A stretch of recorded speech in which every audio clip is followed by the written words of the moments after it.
Hello, everybody.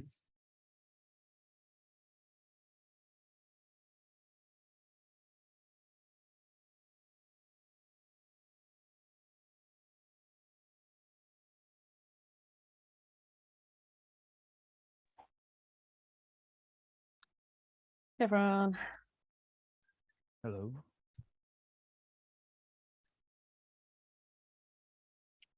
So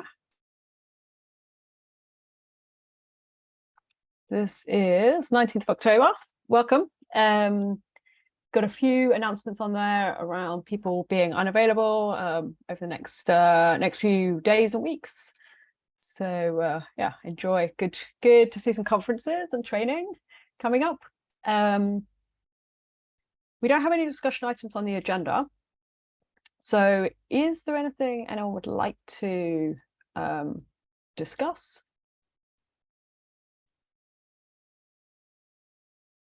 Alternatively, I wonder, so we are just over a week out from the end of Q3. We have a few sort of like admin-y, agenda-y sort of things that will be coming up. So OKRs, we'll be wrapping up Q3 OKRs. We'll be deciding and setting up the Q4 OKRs. And we'll have our usual kind of retro issues opening up around those. But is there, for the Q4 OKRs, there's lots of ideas on the issue. Is there anything anyone wants to actually use any of this time to discuss, since we have anything cross team, or are people happy to continue async?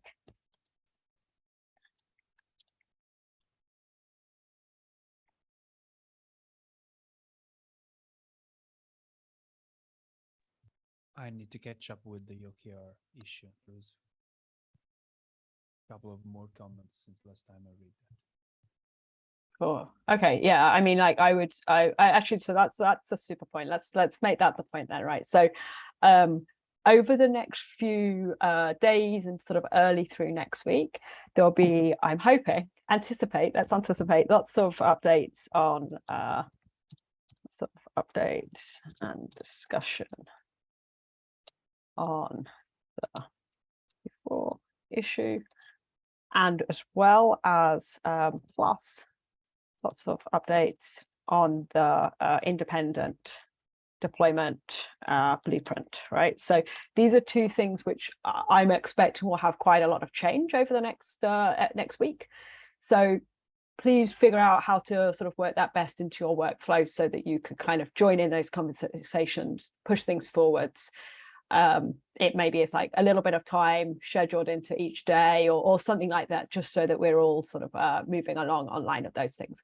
They will both be concluded in the next week, right? So we are super close on the blueprint, and I think we will definitely get that merged in the week. We can follow up with new iterations if we need to, but also don't let that one pass you by. And Q4 OKRs, there are various discussions. I know you're all kind of having discussions between yourselves and in our one-to-ones as well. But by this time next week, we will certainly have OKRs confirmed, and we'll be setting those up in Ali, ready for Q4 that starts on the 31st of October.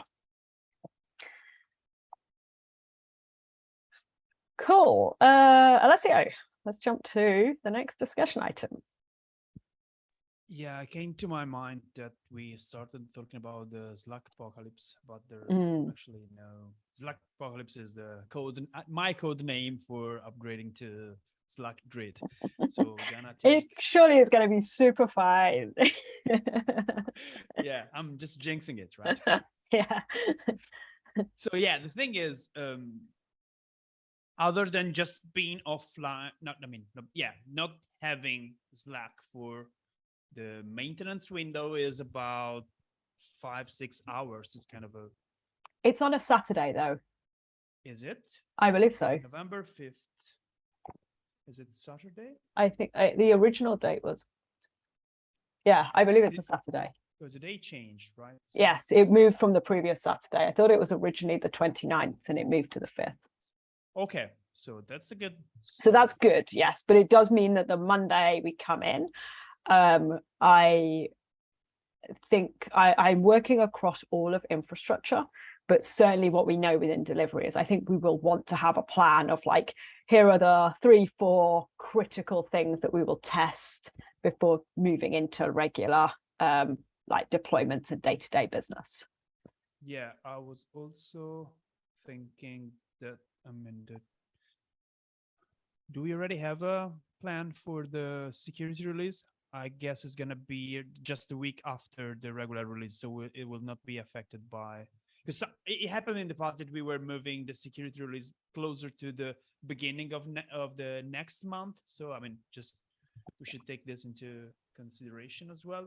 But yeah, the thing that mostly concerns me is the re-implementation of Slack wrapper. Mm-hmm. So that one, I mean, we need to schedule this in and do this in time. That's the... Is that only used for the @release manager Slack handle? Yeah, that's it. Okay, fine. Like I agree. We should. Sorry, go ahead. Isn't that, yeah, it's not included also used by a Siri on call? No, they have moved theirs on Woodhouse. Okay. So not to say that we shouldn't try and schedule it in, and certainly like I'm looking at our plans, and we'll attempt to do that. However, worst case is we'll just have to let everybody know that, you know, if we don't get it completed in time, they'll have to look up release managers by name. No, it is not just this, is that it runs the promotion daily stuff, and is part of a script that also creates labels that create the monthly release issues. Ah, okay, so it's not just the handle, it's also label. I see. It's part of a single job. So I don't know where this sits in the job, and if it fails, what happens? Oh, I see. So I think it should just log the error and continue, but I don't know, right? So I see. That's the... I see. Okay. My understanding was it was literally just the release manager handle. No, no. Okay, it's just this, but it is inside a single batch. That is. I see. So if it fails, it will affect other. Okay, fine. Okay, yeah. So we should certainly do that.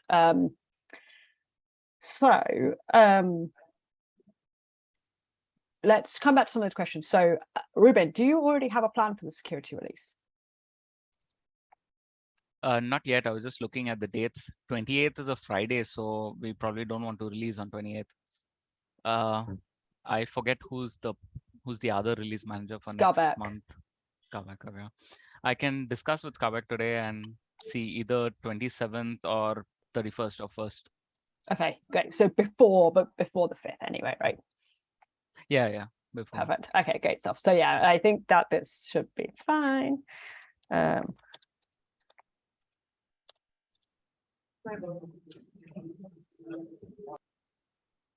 Cool.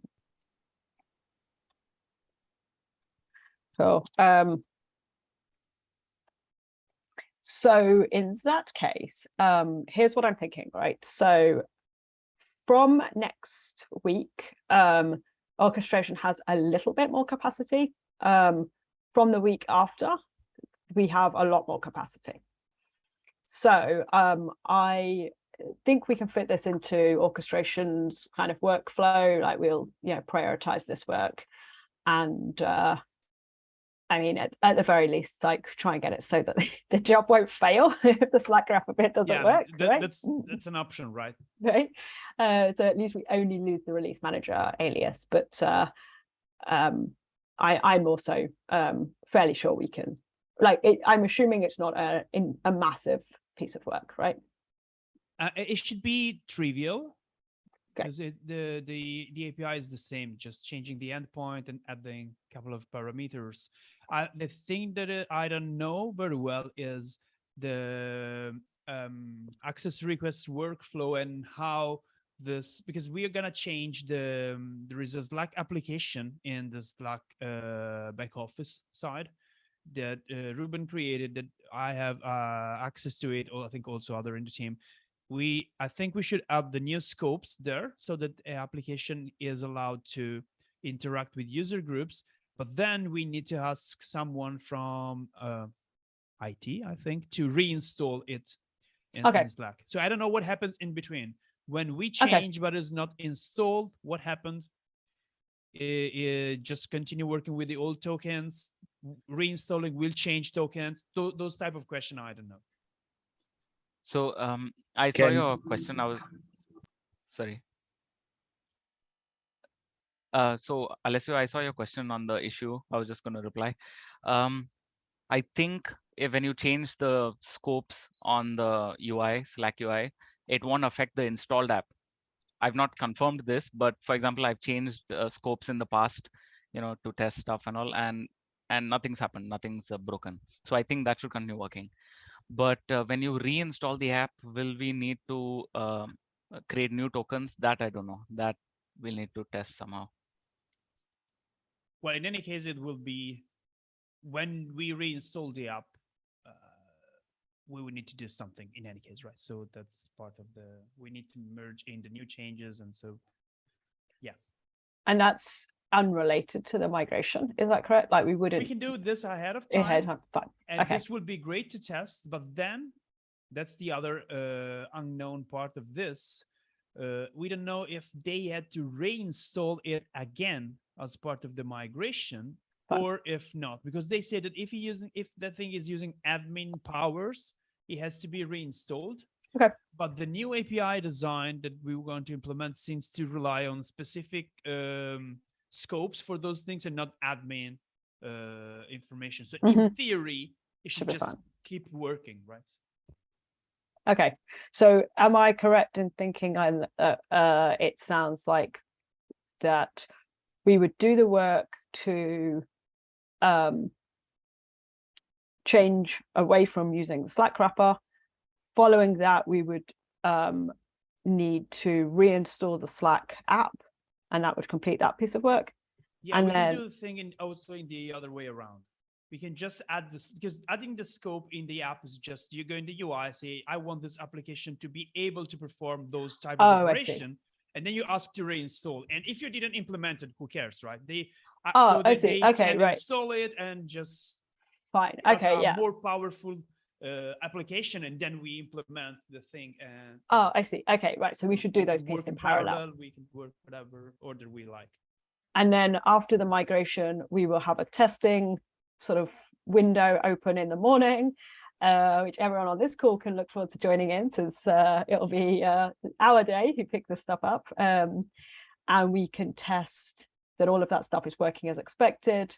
Plus, we can test any of the other things we've identified. And what I'm expecting is that IT will be ready and kind of on hand following the migration. If there's any kind of like rapid resolutions, like reinstalling or things like that, they will be ready. So we should get a plan kind of documented out so that they're aware of like the steps.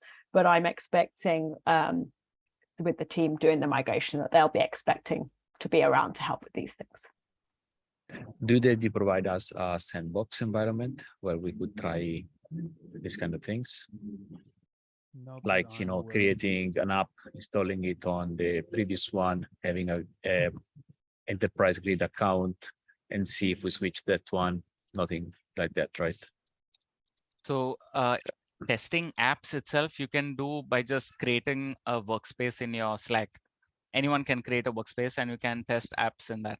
But enterprise stuff you won't be able to do, because this is like your personal workspace. Yeah, the reason I was asking if there was like an enterprise grid account where, we kind of have the app, migrate to that and see if something happens. That would have been great. But I understand that is probably next level sandbox thingy that we they'll probably have, not even a Slack. Yeah, I mean, looking at the documentation, it seems that basically all the API have an optional parameter, which is the kind of workspace ID that we never set in our API call, because when you just work on a single workspace, it just gets the one by default. And when you do Slack grid, it's going to be better to put that information in. So when you refer to IDs, they are matched on the workspace that we always work with. And that should be the only change, right? So we change the endpoint. We make sure we are providing the right workspace ID that will not change. This has been confirmed, will not change over the migration. and we changed the authorization scheme, how we pass the tokens, because the old one is the Slack wrapper, and the new one is going to be the one from Slack. And that should be the thing, right? So if there's no need to reinstall, the Monday morning, it will just work. If it Smoothly, because we passed that parameter. Yeah, if it has to be reinstalled, it will be reinstalled, and we see if we have. But if we do the work up front, just doing before the switch, we will already know if, for instance, reinstalling changed token or not, because maybe it doesn't change the tokens. And that would be great, right? Because they will do the upgrade and it will just work. If not, yeah, we have to change the variables. Yeah. I would kind of expect that the token system is kind of separated from the rest, so they could actually keep it across different things, but it's just wishful thinking and a speculation on someone else's software stack. So the tokens are generated in the Slack app, and I have a feeling it's not, but again, this is just unconfirmed. I have a feeling the token itself will not be affected when you reinstall the app, because nothing else changes on the UI when you like change the scope or anything. The tokens don't change, or you don't get like a message saying that. Sorry, go ahead. I was just saying that you don't get a message on the Slack UI saying that the tokens need to be updated or anything. Okay, I was going to ask, once they install the app, we are autonomous in creating tokens. That's correct? Yeah. Okay, that's okay.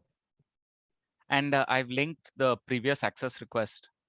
So I think it'll be exactly the same, because the access request simply asks to install an app. So once you change the scope, you can just copy that access request and open a new one. Thank you. So I apologize, I haven't had any time to read the issue or sort of think about this project so far this week, but do we have a plan of all these pieces on that, on the issue already? I think the issue is quite detailed in those things. I mean, should it be hard to just pick up this work and do it? There will be some research. I mean, I'm thinking about the kind of the parallel pieces. I'm thinking about the parallel pieces. Sorry? I'm thinking about the parallel pieces. Like, do we have that laid out on kind of No, that's okay. That we discover now that we're talking about this. Do you mind taking action just to get those updated so that we can actually start picking away at this? Like next week, I'm expecting we probably won't be able to actually work on this. Like Ruben, I know you're becoming a release manager. We got Myra at a conference, so certainly next week is kind of limited. But we could. It sounds like we could go ahead with the access request and get the scopes increased at least, and that sets us up a little bit better. Are we ready to do that? Because I think I can do that in like the next half an hour even. If we are ready to just update the scope and open an access request to reinstall the app. That was I was saying, right? I think that someone like Ruben that already did this in the past has enough information from there to do it. If we are gonna take anyone else that also had to read the documentation of Slack apps and things like that, it's gonna take more time. But as Ruben said, is probably 5 minutes to add the 2 scopes that are documented in issue, and then opening the access request, and that should be. At least it removes half of the complexity. So in any case, I will update the plan. And if you can do this, I mean, perfect. I'll do this after the call. Super. Thanks, Ruben. Appreciate that. And thanks, Alessio. Like, so we've got I promise I'll have more time for this just as soon as release management settles down. So what I want to add on is we will set up a plan for the first day that we're using the new migrated Slack alongside reliability to make sure all of the like incident creation jobs are working and that we can roll back, and anything we're a little nervous about, we'll do a test run on. Cool. Okay, great stuff. Are there any other things we should go through in this discussion? Nope. Okay, super. I wasn't on the call and I'm afraid I haven't had time to watch the recording, but I hope you had release manager metrics on Monday's call. Was that the case? Perfect. Okay, great stuff. So we can all for me and anyone else who missed it, go and watch last week's recording once I upload it. Monday's recording once I upload it to check those things. Is there anything else that we should talk about on this recording?